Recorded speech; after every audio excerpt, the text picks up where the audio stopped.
Bonjour à toutes et à tous, c'est un grand plaisir de vous retrouver dans cette nouvelle saison de Projetez-vous. Nous aborderons tous les aspects des métiers de la gestion de projet et je vous donnerai tous les billes avec mes invités pour performer dans votre carrière et la faire évoluer.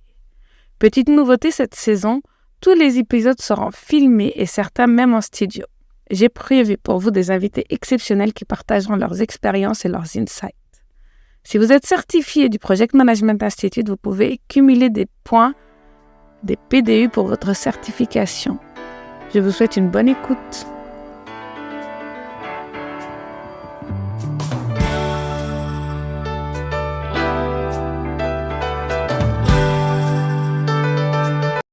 Bonjour à tous et à toutes et bienvenue dans ce nouvel épisode de Projetez-vous.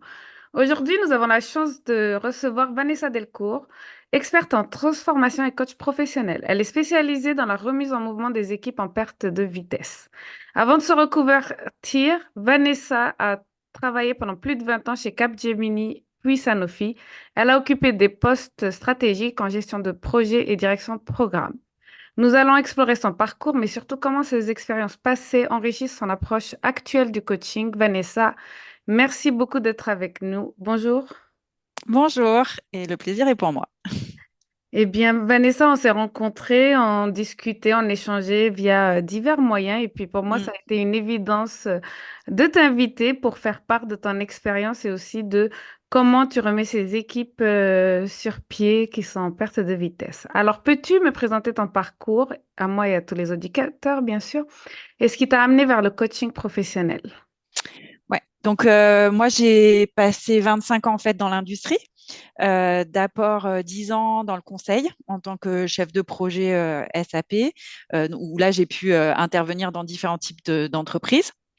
Comme chef de projet, comme je le disais. Et puis ensuite, je me suis fait embaucher par Sanofi au digital ou à l'informatique à l'époque. Et là, j'ai eu des postes de chef de projet, puis directrice de programme. J'ai été manager de manager, responsable de centre de solutions pour différents domaines informatiques. Donc avec une évolution aussi transverse qui m'a permis de voir un certain nombre de métiers au sein de l'industrie pharmaceutique. Voilà. Et puis, après 15 ans chez Sanofi, j'étais arrivée au bout on va dire, d'un cycle.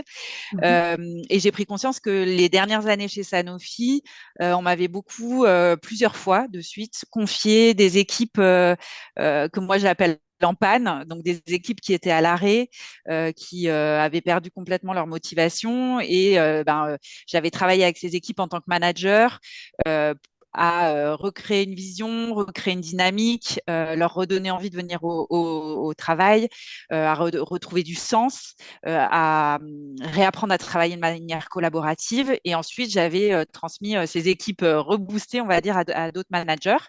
Et donc, je me suis dit que j'avais peut-être un rôle à jouer en dehors de Sanofi pour mettre ces compétences au service d'autres entreprises. Et c'est ce qui m'a amené vers le coaching. Et donc, j'ai décidé de me former au coaching. Et donc, aujourd'hui, je suis coach professionnel. Et donc, j'accompagne en individuel et en collectif, plutôt sur ces sujets de remise en mouvement. Donc, soit des managers qui ont besoin de travailler leur posture pour arriver à mettre en mouvement leur équipe et au service de la performance, soit les équipes elles-mêmes, donc accompagner le manager à retravailler la collaboration, le mode de fonctionnement de leurs équipes pour redonner là aussi une dynamique au service de la performance de l'entreprise. Ben, merci pour ce parcours qui est riche et vraiment qui a été vraiment tourné, orienté gestion de projet. Et puis surtout, on est souvent face à ça, soit en tant que membre de l'équipe, on a un mauvais environnement ou bien un leader qui n'a pas les clés pour nous booster, nous motiver, nous donner du sens.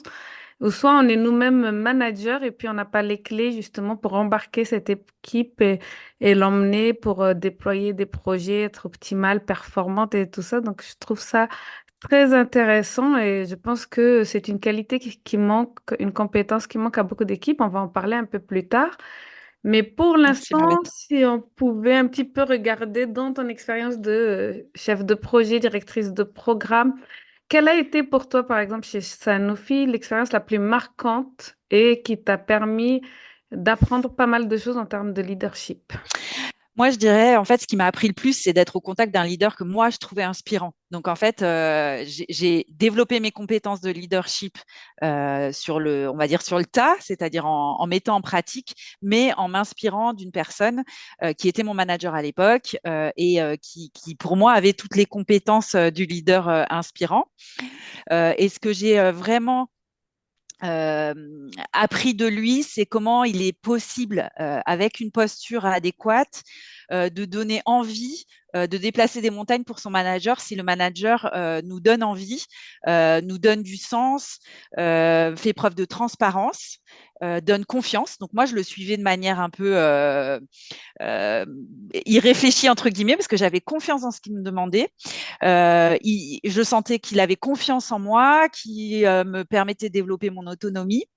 Et surtout, ce qui m'a vraiment inspirée, c'est sa capacité à m'offrir de la reconnaissance. Et je me suis rendu compte de la puissance de la reconnaissance sur moi. Alors, bien évidemment, on fonctionne tous différemment, mais en tout cas, je pense que chaque personne a besoin d'un moteur pour avancer et il peut être au niveau de la reconnaissance.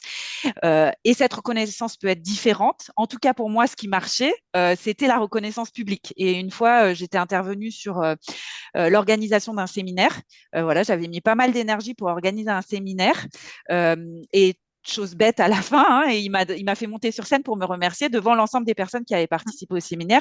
Et pour moi, ça a été vraiment source de motivation, c'est-à-dire j'ai eu envie à la suite de ça de retravailler pour lui parce que voilà, il me faisait comprendre, il montrait aux yeux des autres que ce que j'avais fait avait de la valeur et c'est un de mes moteurs, voilà. Et donc moi vraiment au contact de cette personne, j'ai beaucoup appris et j'ai beaucoup appris sur des choses qui peut-être n'étaient pas innées pour moi. Je pense que j'avais pas été éduquée d'une manière où on donne de la reconnaissance et donc j'ai compris avec lui l'importance que ça peut avoir pour certains des collaborateurs et donc, moi, après, dans ma pratique, je me suis un peu forcée à développer cette compétence que j'avais pas de manière innée. Voilà.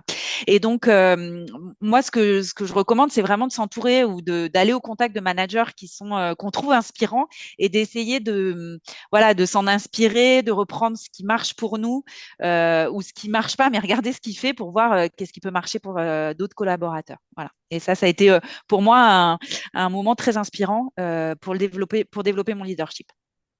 Ben merci Vanessa, c'était une réponse assez complète. Donc ce que j'ai retenu, si je mets en quelques Mm. petits points, c'était quelqu'un qui était reconnaissant, qui autonomise. Et donc c'était voir l'importance de la reconnaissance et comment elle peut justement donner du sens à une équipe, à des membres d'équipe pour leur permettre de performer et d'être voilà embarqués.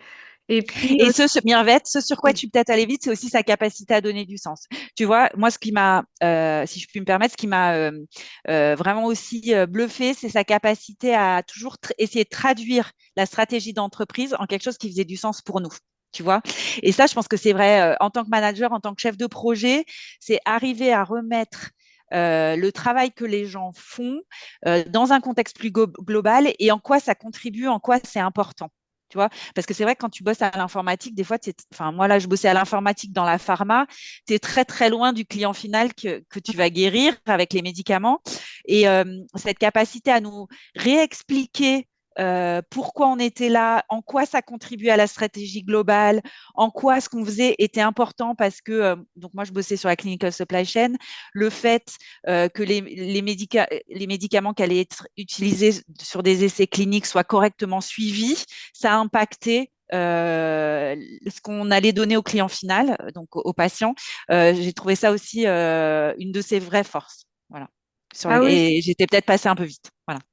Ah non, pas de souci, oui. Donc, cette vision qu'il a réussi à retransmettre et à retraduire en termes opérationnels pour vous, par exemple dans l'informatique, hein, pour l'équipe Ouais, d'informatique, c'était important. Et ça, ce sont des valeurs ou des compétences de leadership, je pense, qui te sont restées après. ouais. Et puis, le deuxième point qui était important, parce que moi-même, j'ai eu la chance d'avoir une mentor qui m'a permis justement de renforcer mon leadership, de bien Mm. elle était un peu différente de ton mentor, mais elle était assez voilà, forte en leadership et ça m'a permis à ses côtés de renforcer mon leadership et puis de trouver aussi mon style de leadership. Et donc, je pense Mm, que nous avons eu la chance justement de tomber à des bons moments, des bonnes périodes avec des mentors qui nous ont permis justement d'exceller, puis après d'accéder à des postes de responsabilité d'équipe, de chef d'équipe. Mais ce que je voulais dire à mes auditeurs, c'est justement trouver des mentors, des mm, responsables. Essayez vous-même de choisir finalement de changer de mission si le responsable ou le mentor n'est pas assez fort en leadership ou que l'environnement de travail est mauvais, que vous avez encore des compétences à avoir. Ou bien maintenant, aujourd'hui, nous, moi, dans la communauté des néo-leaders, toi, quand tu fais tes formations au manager, ben, on peut jouer le rôle justement de mentor pour ces leaders ou ces futurs leaders, comme on peut dire. J'allais dire leader en herbe, mais c'est vraiment des personnes qui ont l'ambition de devenir leader, qui pensent avoir quelques capacités et elles ont juste besoin d'être guidées sur une voie. mm, Voilà. Donc, un mentor intérieur à l'entreprise, et quand on n'en trouve pas à l'intérieur, c'est se tourner vers des coachings ou des systèmes de mentorat ou bien des communautés de leaders. Je pense que c'est intéressant ce point-ci parce que ça t'a permis, toi, ça t'a vraiment changé la conception du leadership et puis ça t'a permis aussi de donner une direction à ton leadership qui est importante. Je pense que ça t'a fait shifter. Ah, la reconnaissance, c'est quelque chose que tu connaissais pas, la gratitude, on n'arrête pas d'en parler, mais mm, de voir en fait comment ça peut impacter et puis donner du sens à ce qu'on fait, savoir où est-ce qu'on s'inscrit dans la vision globale de l'entreprise, dans les objectifs et tout mm, ceci. Donc c'est vraiment important. Ce sont des points qui sont, je pense, indispensables, mais qui sont des fois très flous, mm. très. Donc merci pour cette réponse. Et est-ce que, bah, avant d'être leader et mentor, peut-être en tant que chef de projet, est-ce que tu as eu un défi majeur avec ton équipe et comment cela a influencé ta vision sur la gestion de projet? Je pense que un des défis, là, c'est sur un des derniers gros programmes où je suis intervenue, où on a eu une période de clarification du projet, de l'ambition, qui a pris énormément de temps. Et la période de clarification aussi du partenariat avec le prestataire externe qui allait nous aider à mettre en place le système d'information, qui a pris énormément de temps. Moi, j'ai eu beaucoup de pression qui m'a été mise par, on va dire, l'entourage, les managers, l'écosystème pour que le projet démarre. Mais j'ai absolument tenu ferme sur le fait qu'il était important qu'on clarifie au maximum le sponsorship, l'ambition, les contraintes, les risques, voilà, avant de lancer, et le partenariat avec le prestataire avant de lancer ce projet. Et donc, c'est quelque chose qui a pris plus de 6 mois avec bien évidemment une pression forte parce que quand on prépare, on délivre rien et Mhm. donc souvent, voilà, c'est pas très bien vu. Euh, mais pour moi, c'était vraiment important. C'était une période importante parce que c'était une période de préparation du projet et c'était une période d'onboarding en fait. C'est une période où on a commencé à faire monter à bord des personnes clés du projet. On les a rendus vraiment acteurs de la clarification de la stratégie. Euh, on a impliqué au maximum notre futur partenaire, même externe, dans la construction du projet. Et pour moi, cette période, c'est ce qui a permis la réussite du projet derrière. Voilà. Et donc, moi, mon gros apprentissage et ma grosse conviction, c'est que il faut, alors, il faut pas aller trop vite quand on lance un projet. C'est important de prendre le temps de clarifier, de prendre le temps d'onboarder tout le monde, de s'assurer que tout le monde va bien aller dans la même direction, que le langage va être le même, etc., etc. Avant de se lancer dans l'opérationnel, c'est une phase qui est peut-être improductive, mais qui est clé après pour le succès du projet. Alors, ce qui peut être un peu antagoniste avec la période d'agilité dans laquelle on est, où on pousse à de plus en plus Mhm. d'agilité. Mais voilà, moi, c'est une de mes convictions, c'est que avant de se lancer dans l'agilité, c'est important de s'assurer quand même qu'on a le bon sponsorship, qu'on a bien défini quel est l'objectif final, quel produit on veut produire, qu'on a voilà. Et ça peut prendre plus de temps des fois que ce qu'on voudrait. Mais ça, c'est pour moi une étape qui est importante pour s'assurer qu'on va avoir les bons soutiens, on va avoir les bonnes ressources, le bon budget, projet et que les personnes qui vont s'impliquer, elles ont bien compris à nouveau quelle est la vision, quelle est la stratégie qu'on veut mettre en place. Donc voilà, ça c'est un des apprentissages que j'ai eu de ce dernier gros projet où on a pris le temps de mettre les choses en place avant de se lancer. Et j'ai envie de dire, pour moi, c'est un des critères clés de succès, c'est s'assurer que tu as les bonnes personnes, s'assurer, voilà, avant de se lancer dans le projet. Et c'est ce qui permet derrière, si tu as bien structuré ton projet, si tu as bien défini tes processus, si tu es clair sur tes critères de décision, etc., qu'après, ça dépote. Voilà. Et que tout le monde sache bien ce qui est attendu de lui, ce qu'il a à faire, etc. Voilà. Donc, ça, c'est un de mes gros apprentissages de mes dernières années de projet, je crois. Bah, je suis tout à fait d'accord avec toi, puisque moi j'ai un avant-après certification PMP ou avant la certification PMP.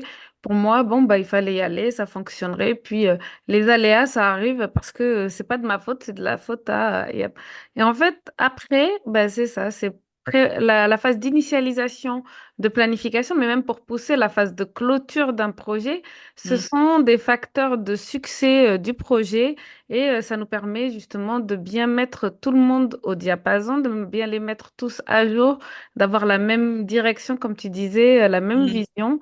Et ça, des fois, on se rend compte, c'est compliqué, ce qui fait qu'en plein milieu du projet, on a des fois soit le client qui est complètement insatisfait parce que c'est pas du tout ce qu'on voulait, ou le sponsor parce on n'a vraiment pas fait ce qui avait été prévu au début, ou bien c'est des fois les équipes qui comprennent. Par exemple, moi, j'avais des équipes qui répondaient aux attentes de n'importe qui. Et puis après, on était en retard mm, sur les délais. Alors que si dès le début, on leur avait dit oui, on ne gère pas ceci, cela, mm, vous pouvez plutôt travailler sur ce périmètre-là, ça c'est hors périmètre, eh bien, ils n'auraient pas traité des choses hors sujet ou hors périmètre. Et puis, finalement, c'est aussi, moi, dans les projets, toi, tu parles plutôt de la pharmaceutique, mais dans beaucoup de mm, projets, il y a le commercial qui vend la Rolls-Royce en mm, avant-vente. Puis après, l'équipe projet, elle s'aperçoit que c'est avec le budget d'une Twingo ou d'une Renault. mm, Et ça, c'est un peu compliqué aussi. Donc, il faut que cette phase de, bien sûr, d'initialisation, de planification, mettre tous les sponsors d'accord, leur dire, voilà, on a promis ça aux clients, mais dans les budgets mm, actuels, c'est pas possible ça. Donc, mm, comment on fait? Soit on lui fait, puis ben, on le met sur le coup de acquisition d'un nouveau client qu'on va faire rembourser au fil du temps par les projets futurs, ou bien on va se dire, on va le mettre dans la formation parce que ce sont des compétences dont on avait besoin. Comment? Ou bien on va être honnête avec le client et on va lui dire que voici les attributs. Ça, c'est rarement le cas, hein. Voici les attributs revus suite à une révision du budget dont on n'avait pas connaissance en avant-vente. Et ça peut aussi causer des troubles, mais il faut le mettre à plat le plus tôt possible pour pouvoir éviter des frustrations ou des incompréhensions dans le futur, des équipes aussi qui sont surmenées, qui vont être poussées à faire au-delà, alors que si on avait déjà tout planifié, tout prévu au début, ça aurait été vraiment meilleur, je pense. Donc, c'est vraiment intéressant d'avoir ton ressenti, ton expertise et mm, puis avec tous les projets que tu as dû mener, de voir qu'est-ce qui était important. Et à ce moment-là, pour toi, c'était important de ne pas subir la pression parce que c'est mm, toi la responsable du projet. Donc, si le projet il crache après, ils vont pas dire, ah, mais c'est parce qu'on t'avait mis la mm. pression. Ils vont dire parce que c'est toi, Vanessa Delcourt, qui n'a pas Ouais, bien déroulé le projet ou bien c'est la faute à quelque chose d'extérieur. Donc, ouais. c'est bien aussi de prendre ses Et, responsabilités. et je pense que c'est une période aussi où tu peux, qui te permet de construire un peu l'autonomisation de ton équipe. C'est-à-dire que je me rappelle que sur ce projet-là, typiquement, on avait travaillé aussi sur euh, à quel niveau on peut prendre quelle décision. Donc c'était un gros Mhm. programme. Donc pour moi, c'était important que toutes les prises de décision ne remontent pas au niveau de la direction de programme, mais puissent rester dans certains domaines ou certains lots, je ne me rappelle plus comment on avait appelé ça. Mais donc, en fait, on avait défini qu'est-ce qui se décidait à quel niveau. Donc, en gros, enfin, c'était simple, hein, on avait juste Mhm. informé et responsabilisé les gens en disant tout ce qui n'a d'impact que sur vous, vous décidez, vous n'avez pas besoin de le remontrer à la direction de programme. Tout ce qui impacte quelqu'un à côté, ça doit remonter à tel niveau, tout ce qui voilà.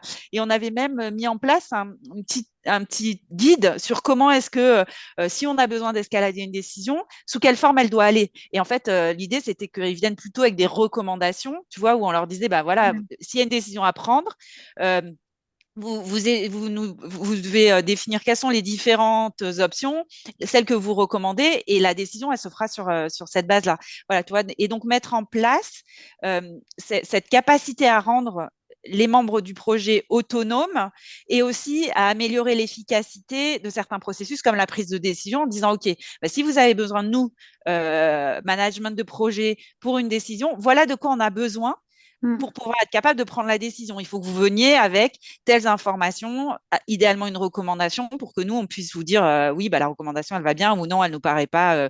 mm, Voilà. Et je trouve que c'est très important parce que un chef de projet, il peut pas être sur tous les fronts, il peut pas tout gérer. Et mm. donc, se dire, je réfléchis aussi pendant cette phase à quel est le niveau d'autonomisation, le niveau de délégation que je veux donner aux membres du projet. Je trouve que c'est aussi super important. Et c'est motivant pour les gens dans le projet de se sentir responsabilisés sur certaines prises de décision, certaines actions. Enfin, ça présente aucun intérêt pour quelqu'un de devoir voilà, rendre des comptes à longueur de temps et ça n'a pas d'intérêt pour le projet. Et donc ça se construit aussi. Mais c'est vraiment intéressant, ça ressemble beaucoup à des processus de gestion de projet, le RACI ou bien la gestion Mm, des changements. Tu sais, quand on a besoin d'un mm, changement, comme on va le mettre dans quel comité, quel niveau exactement. de responsabilité, c'est très intéressant. Et puis moi, ce que ça m'a fait ressentir, c'est la raison pour laquelle ben, j'essaye maintenant d'acculturer à la gestion de projet, parce que j'ai l'impression que dans beaucoup de structures, d'entreprises, il n'y a pas ces réflexes-là. Donc c'est Mm, soit un chef de projet comme toi qui, dès le début de la planification, doit tout déblayer, délayer pour mm, identifier, détailler, soit bah, c'est dans la culture de l'entreprise et ça mm, fonctionne bien. Et moi, c'était quelque chose qui m'a poussé, moi, à me dire, mais là, au niveau de cette entreprise, j'ai l'impression que je peux faire plus en acculturant, et ça, c'est un peu ma mission aujourd'hui avec Projetez-vous, le podcast, c'est vraiment de transmettre justement cette vision de la gestion de projet, qu'elle soit appliquée partout et que des processus simples comme, voilà, cette décision, je peux la prendre, celle-ci, il faut que je l'escalade, comment je mm, l'escalade avec des recommandations. Si tous y mettaient ça en place, je pense que les projets, auraient plus de chances de réussir. Et c'est moi ce qui m'a poussé un petit peu mm, à m'arrêter, faire une pause et me dire, bon, bah, un podcast et puis du coaching, du mentorat et de l'intervention permet d'avancer dans cette acculturation.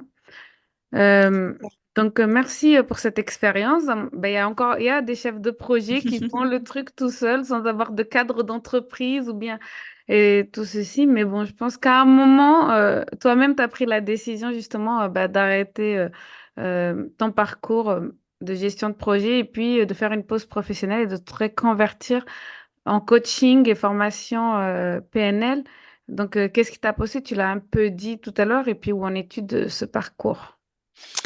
Euh, Bah en fait, ouais, je l'ai déjà un peu dit tout à l'heure.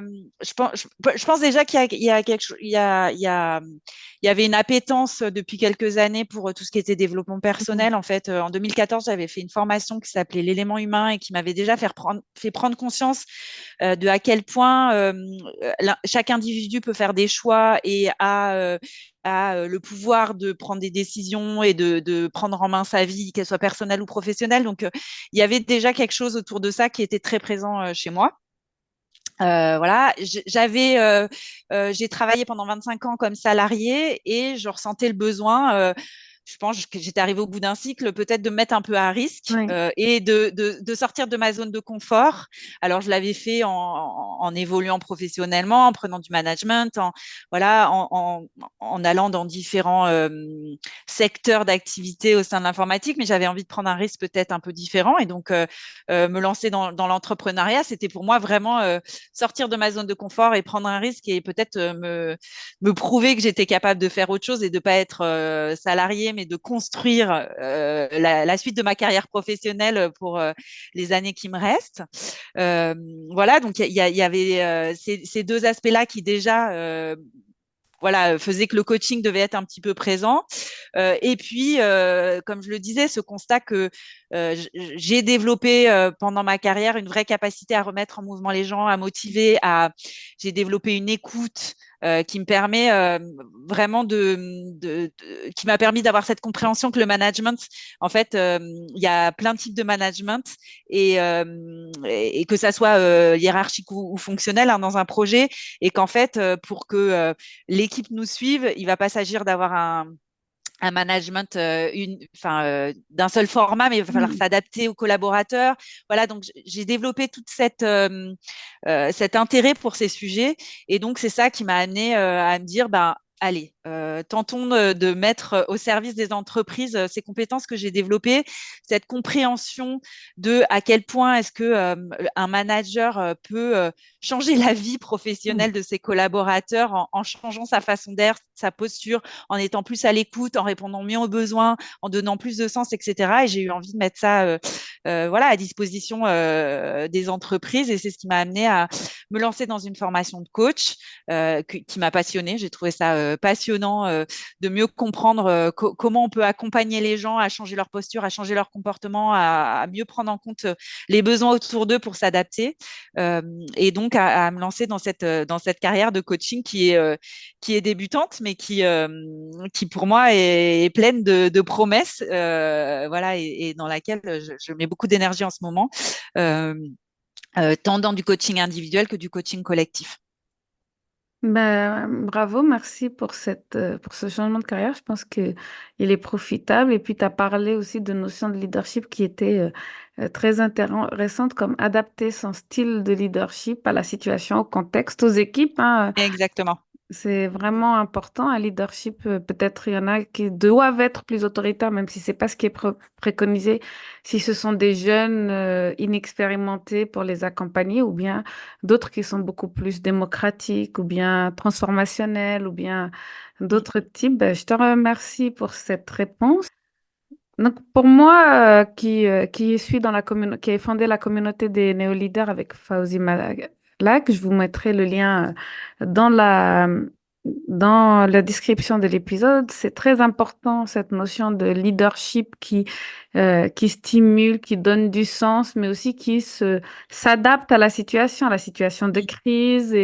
Et ça, je pense que beaucoup de managers et beaucoup de responsables, des chefs d'équipe, n'ont pas cette appétence-là. Donc, c'est intéressant. Je pense que c'est de là que t'es venue cette envie justement de changer. Toi aussi, comme je le disais tout à l'heure, moi, pour la gestion de projet, toi, c'est plutôt aller dans les équipes et Mm. puis via ce thème qui est important, hein, Mm. de faire reprendre à des équipes l'envie de travailler ensemble, de mieux Mm. performer. Et j'ai l'impression que tu utilises des outils variés pour cela, comme la PNL, l'approche narrative et la systémique. Peux-tu nous Ouais. expliquer comment ces outils t'aident à libérer le potentiel individuel et collectif?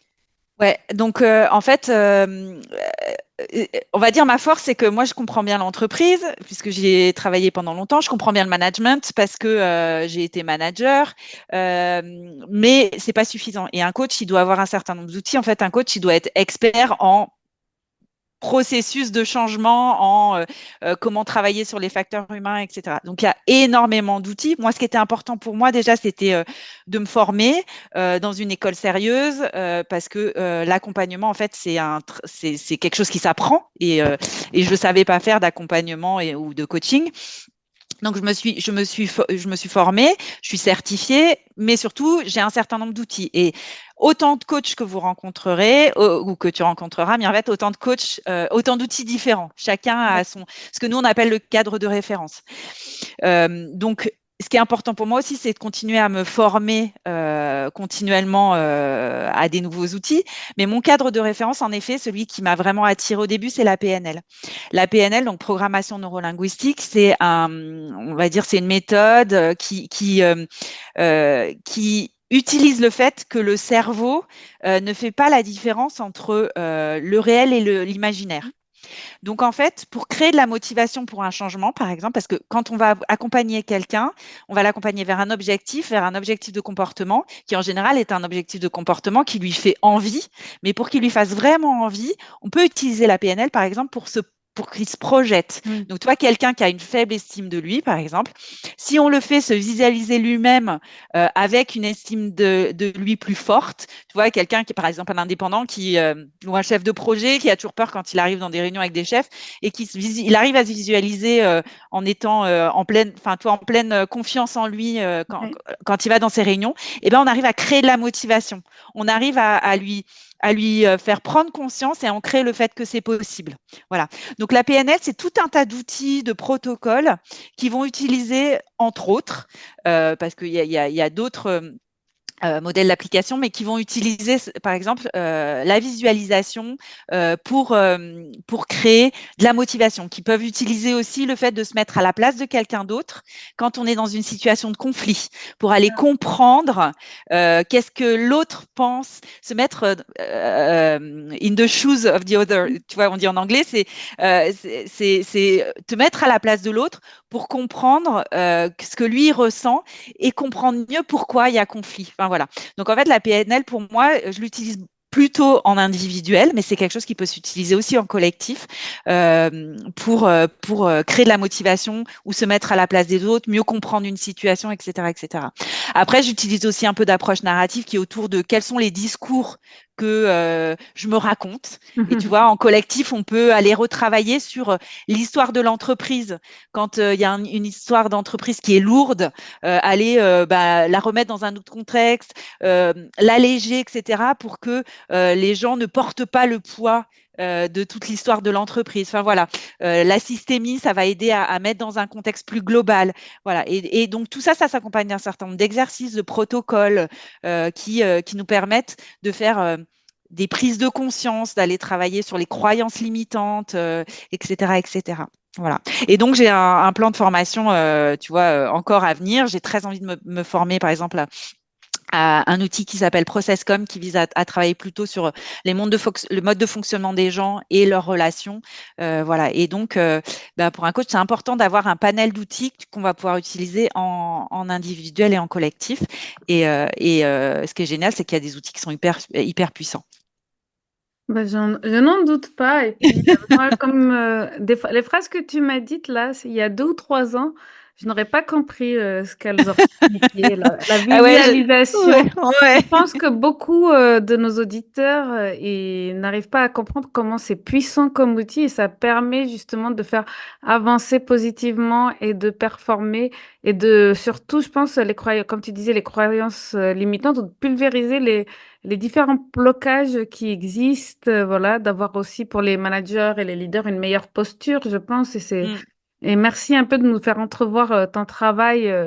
Je mettrai en lien là où on pourra te Ouais, contacter parce que je suis sûre ok. que parmi nos chefs de projet, nos managers, nos leaders, il y a quelques blocages. Et puis, si vraiment ils veulent saisir cette opportunité, je pense que c'est important pour eux justement de trouver quelqu'un qui puisse les débloquer autrement que comme on avait parlé de mentorat ou bien Ouais. par l'expérience.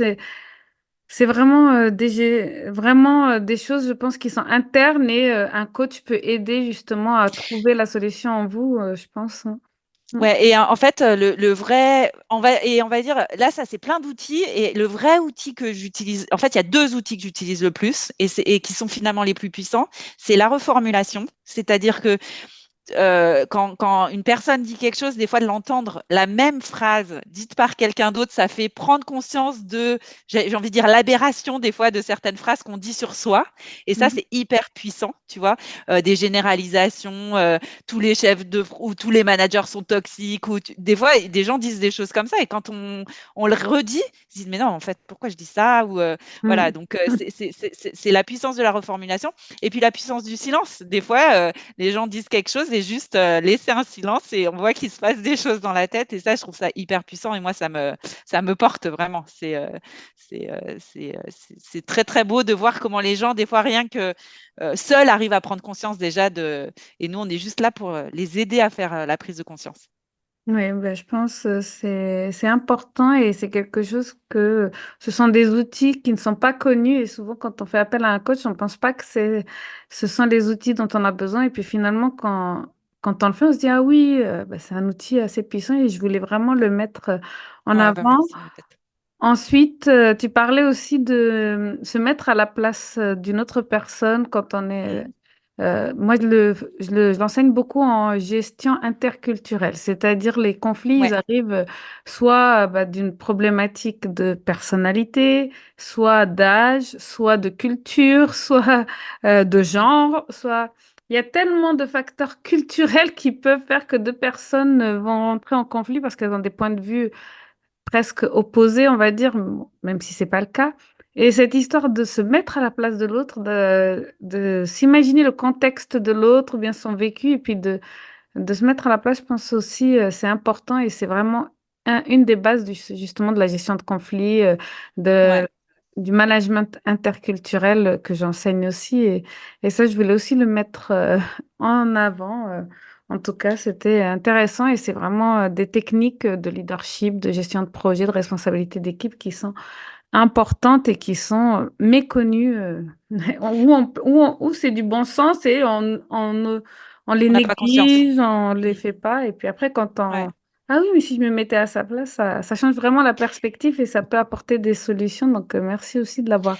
Et Ah, Mirvet, ça fait lien avec ce que je disais tout à l'heure parce que je pense que, en fait, c'est important de se mettre, quand on est chef de projet, c'est important de se mettre à la place de son client final à qui va utiliser le hmm, projet, tu vois, puis bah, c'est, enfin, ou l'outil, ou c'est important aussi de se mettre à la place des gens qu'on gère. Et toi, tout à l'heure, on disait toutes les deux, le manager doit s'adapter. Donc, doit s'adapter au contexte, mais il doit aussi s'adapter aux gens qui managent. Et potentiellement, tu vois, tu as des gens qui vont avoir besoin de beaucoup d'autonomie et d'autres pas. Et c'est exact. justement en te mettant à sa place, c'est sûr que tu vas pas gérer de la même façon quelqu'un qui est génération Z ou quelqu'un qui est à mon âge. Mhm. Et donc, bah, c'est aussi en se disant, si je me mets à la place de cette personne, de quoi elle a besoin. Et tu vois, ça rejoint aussi ce que je disais sur la reconnaissance. Moi, la reconnaissance publique, ça marche, mais il y a d'autres où c'est une catastrophe parce qu'ils veulent pas du tout qu'on les mette En tu vois, avant. ouais, voilà. Donc, Les c'est faire vraiment monter. voilà. Oui, Donc, c'est oui, vraiment se dire de quoi cette personne a besoin, si j'étais à sa place, à mon avis, de quoi elle aurait besoin et puis, pas hésiter à le demander aussi, tu vois. Typiquement, exactement. mon manager, à l'époque, il a pris un risque parce qu'il aurait peut-être dû, peut-être là où il n'a pas été, c'est Mhm. me demander, est-ce que tu es OK pour monter sur la scène à la fin? Parce que peut-être que moi, ça m'aurait pas fait plaisir. Donc, ne pas hésiter aussi à aller demander aux gens de quoi ils ont besoin. Oui. Oui, un peu d'écoute des besoins des Exactement. gens et Ouais.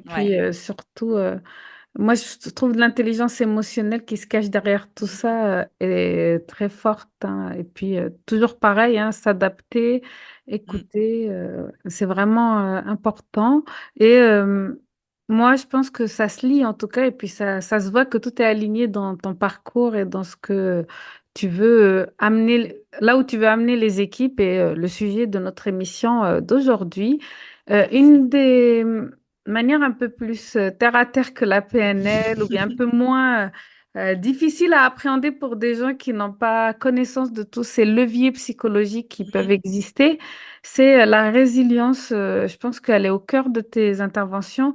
Est-ce que tu peux nous dire un petit peu comment tu travailles avec tes équipes pour qu'elles développent ces Ouais. compétences? Ouais, donc en fait, c'est un sujet qui me tient à cœur parce que ça vient du constat que il y a de plus en plus de changements. Les changements sont de plus en plus violents. Si on regarde ce qui se passe avec l'intelligence artificielle, on voit que ça explose, que ça vient impacter beaucoup de métiers. Donc pour moi, ce qui est sûr, c'est que les changements vont pas s'arrêter. Les changements génèrent de la souffrance auprès des salariés parce que les réorganisations s'enchaînent, parce que voilà, il y a de plus en plus de changements dans les façons de faire, etc.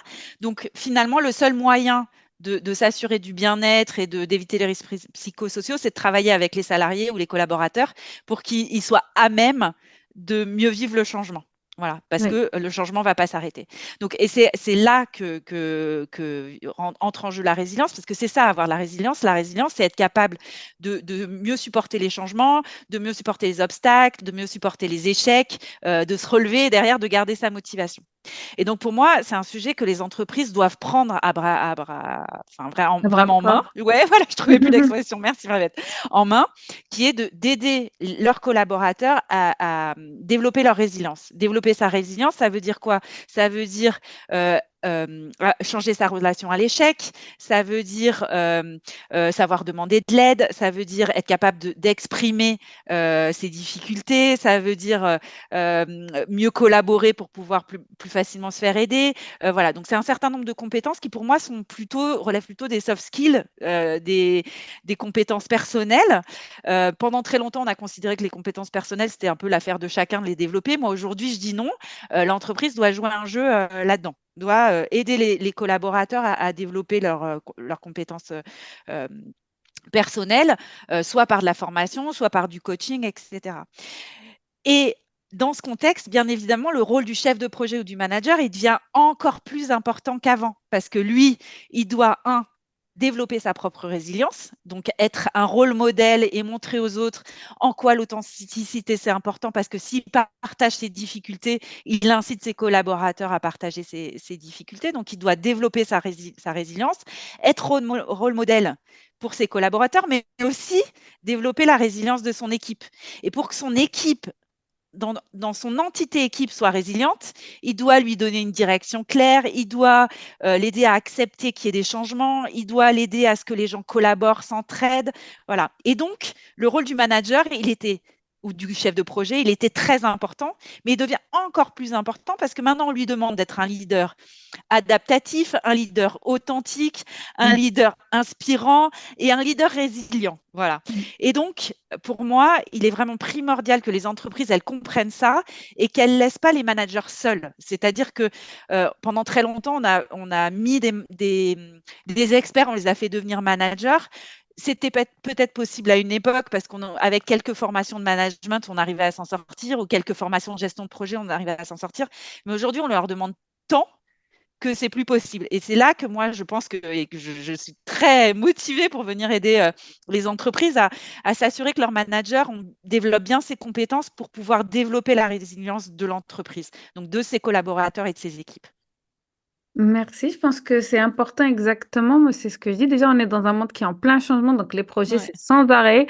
Et si tu fais pas un nouveau projet, bah, il y a ton concurrent qui va te dépasser. Donc, les entreprises jouent à cette course contre la montre et il faut apprendre à être zen, calme dans cet environnement, à produire, à performer sans être stressé ou en burn-out et tout ça. Donc, c'est la résilience. Donc, pour les auditeurs, vous avez bien compris les conseils de Vanessa. Donc, ne pas avoir peur de dire quand vous n'êtes pas compétent, de demander de l'aide, de communiquer, c'est ça aussi la résilience, le feedback, de ne pas Ouais. vous surcharger et puis de pouvoir échanger, communiquer, que vous soyez donc dans l'équipe ou bien un chef de projet, un responsable. Et je pense que tu l'as bien résumé, tu as donné tous les styles de leadership, les casquettes d'un leader là. J'ai l'impression Ouais. que les managers et les chefs de projet, ils ont plein de casquettes dans la Plein de tête. Comment farcettes. ils Ouais. doivent tourner euh, en avant une des casquettes parce que la situation l'exige, ce qui fait que des fois, ils savent plus où donner de la tête. Et c'est important que la culture de l'entreprise les y accompagne, leur donne tout ce qui est nécessaire, leur facilite beaucoup pour que eux, leur travail soit beaucoup plus efficace et puis que ça leur permette de développer cette intelligence émotionnelle parce que l'intelligence artificielle qui arrive justement, elle va leur enlever beaucoup d'autres casquettes, mais va leur en rajouter des nouvelles. Et donc, c'est intéressant pour les chefs de projet. Et aujourd'hui, en ayant vu beaucoup de chefs de projet, beaucoup de responsables d'équipe, si tu devais donner un conseil à un chef de projet qui se sent bloqué dans l'équipe et en perte de vitesse, que lui dirais-tu pour commencer à remettre la dynamique? Alors, moi, je lui dirais de prendre soin de lui. Parce qu'en fait, c'est impossible de mobiliser une équipe si on est soi-même en manque d'énergie. Mm. Donc, il faut se respecter en tant que manager et donc il faut être rôle modèle aussi dans la capacité à prendre soin de soi, à se créer de la motivation soi-même, etc. Mais vraiment prendre soin de ça et identifier qu'est-ce qui est ressource, c'est-à-dire avoir bien conscience que les périodes où son équipe prend beaucoup d'énergie, qu'est-ce que je peux faire pour me ressourcer? Est-ce que c'est aller marcher? Est-ce que c'est faire du yoga? Est-ce que c'est aller voir des amis?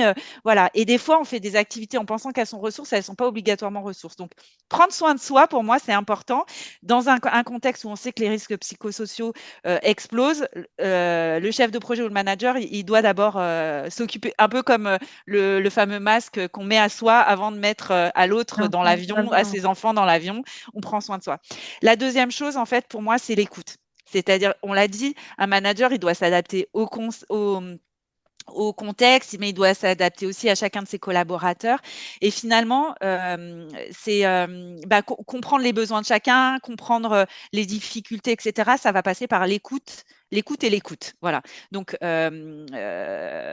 écouter pour comprendre ce qui se passe, pour comprendre les difficultés, c'est pour moi une clé pour pouvoir ensuite apporter ce dont ont besoin les collaborateurs ou les membres de l'équipe projet. Donc, pour moi, c'est vraiment autour de ça, c'est écouter et prendre soin de soi. Donc, ça veut dire écouter, mais pas non plus trop donner. Voilà, trouver un bon équilibre entre je prends soin de moi et j'écoute ce dont ont besoin et je donne aux autres ce dont ils ont besoin. Voilà. Et c'est un savant équilibre qui n'est pas toujours facile. Et donc, s'écouter aussi, soi-même. Ben, merci, je pense que c'est très intéressant et très important. Tu as donné les petites billes pour commencer et je suis sûre qu'au bout de quelques semaines, l'impact, ils verront bien l'impact et verront bien le résultat que ça a sur leurs équipes. Ben, merci de ce conseil efficace et actionnable par tous, hein.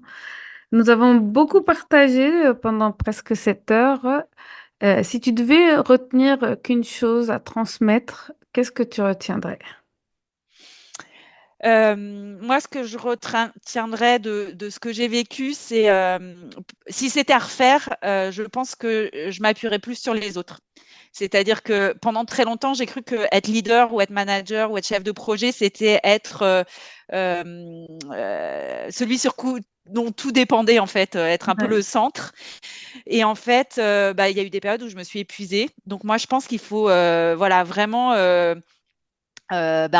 identifier ses supports, on va dire hiérarchiques, voilà, et puis aussi considérer que l'équipe c'est un vrai soutien.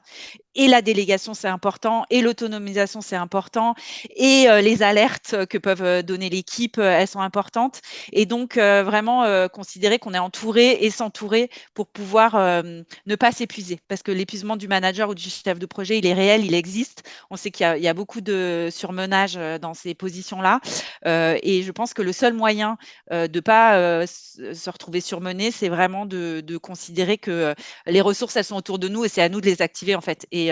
Et parfois, surtout les femmes, on a du mal à demander de l'aide. Et en fait, c'est pas une faiblesse de demander de l'aide, c'est plutôt un signe d'intelligence. Donc, j'aurais envie de dire aux gens qui nous écoutent, n'hésitez pas à demander de l'aide. Souvent, les gens, ils sont ravis de vous aider et c'est gagnant-gagnant. Ben merci, tu me rappelles un article qu'on m'a fait passer en ce moment en tant que bénévole du PMI qui disait que le métier le plus stressant, c'est chef de projet Bah, tu finalement. vois, C'est un article de ouais. débat, hein, donc en plus, à la fin, j'ai failli t'arrêter avant que tu parles des femmes. On n'en a pas parlé dans cet épisode, mais peut-être qu'on aura l'occasion de rééchanger Avec cette plaisir. année sur Ouais. justement être une femme dans un milieu, je pense, d'hommes, quoique la pharmaceutique, il y a quelques femmes, mais dans Ouais, mais dans l'informatique, l'informatique, non. je pense que ce serait un sujet intéressant, mais aujourd'hui, c'est ça, hein, c'est se retrouver piégé en tant que femme ou comme dans le Mm, rôle de chef de projet, ne pas partir, même quand on part en vacances, on garde son téléphone prêt mm, au cas où quelqu'un nous demande quelque chose, parce que bien sûr, c'est nous qui centralisons tout, c'est important de déléguer, de communiquer de manière transparente, d'avoir même peut-être quelqu'un quand on part en vacances mm, ou des choses comme ça. Ça ne veut pas dire qu'on va perdre notre pouvoir ou qu'on va se faire dépasser ou qu'on... C'est mm, aussi ça, hein, c'est se dire, ah bah, elle n'est pas assez compétente ou il n'est pas assez compétent. Donc, c'est pour ça qu'elle délègue, c'est pour ça qu'il y a d'autres personnes mm, qui peuvent répondre à sa place. Non, non, c'est pas du tout l'esprit, c'est justement être meilleur quand on fait ça mm. et merci de l'avoir rappelé. Bah, tu sais, ça me fait penser à cette phrase qui dit un bon manager, c'est un manager qui sait se rendre euh, non indispensable. Je sais pas comment le dire, mais qui, tu vois, non nécessaire. Voilà. Ouais. Donc, essayer de travailler à ça, ne pas être nécessaire. Ah, tu me rappelles un petit peu, tu sais, celui qui fait les marionnettes et tu vois pas et ça fonctionne et tout. Exactement. Eh bien, merci pour ce dernier conseil. Est-ce que nos auditeurs peuvent te retrouver sur quel réseau social et puis quelles sont tes actualités? Voilà. Oui, donc aujourd'hui, pas d'actualité particulière à partager, mais moi, de toute façon, je suis très présente sur LinkedIn, donc pas hésiter à me suivre sur LinkedIn où je partage et des conseils et mon actualité. Ne pas hésiter se connecter à moi ou à me suivre pour que je puisse, pour pouvoir avoir des informations sur ce que je fais au niveau du coaching. Merci Vanessa d'avoir partagé tous ces insights.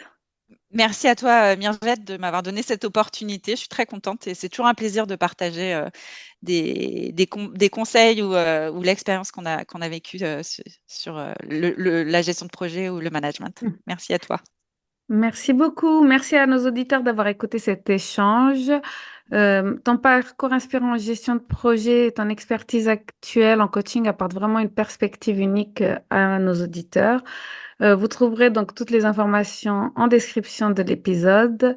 À bientôt pour un nouvel épisode de Projetez-vous. Et ce que je vous dirais par rapport à l'émission du jour, c'est remettre en mouvement une équipe, c'est aussi remettre en mouvement un projet. Au revoir et à la semaine prochaine. Au revoir. Merci d'avoir écouté Projetez-vous. Sachez que cet épisode est aussi disponible en visuel à partir de mercredi sur YouTube, donc n'hésitez pas à regarder l'épisode en entier. Si vous souhaitez soutenir le podcast, n'hésitez pas à laisser un commentaire, un avis sur votre plateforme d'écoute préférée. Cette saison, j'ai rajouté aussi des hors-séries spéciaux néo-leaders en co-animation avec Fawzi Malak, mon partenaire, qui vont paraître tous les jeudis. Profitez bien, n'hésitez pas à me contacter et mettez en place les plans d'action qui vous sont conseillés par tous mes invités et moi-même. Je vous souhaite une bonne semaine.